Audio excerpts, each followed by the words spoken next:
चमकुरा हा बऱ्याच जणांच्या घरी असतो, पण खाण्यासाठी बरेच जण टाळतात.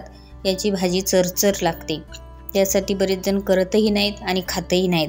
तर आज मी चमकुऱ्याच्या वड्या बनवणार आहे.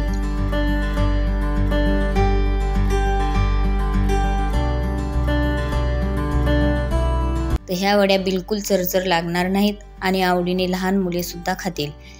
त्यासाठी लागणारी पानं, चमकुऱ्याची पाने मोठे मोठे असावी म्हणजे आपल्या वड्या चांगल्या येतील. आणि ही पानं स्वच्छ पाण्याने दोन्ही बाजूने धुवून घ्यायची आहेत.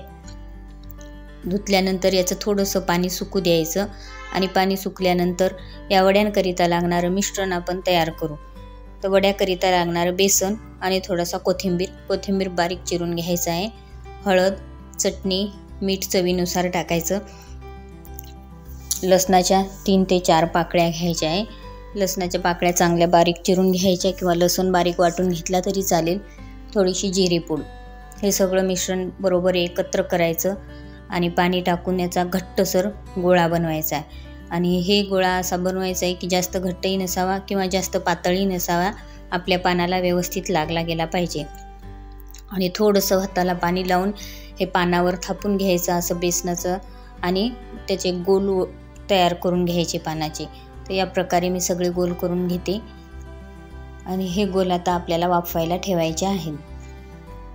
वाफवण्याकरिता लागणारं एका पातेल्यात पाणी घ्यायचं.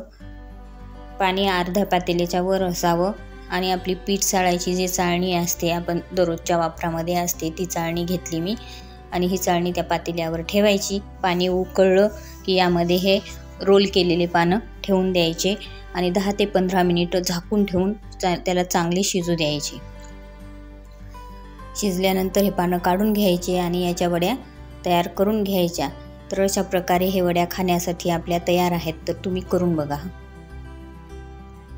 आवडल्या असतील तर चॅनलला सबस्क्राईब आणि लाईक करा.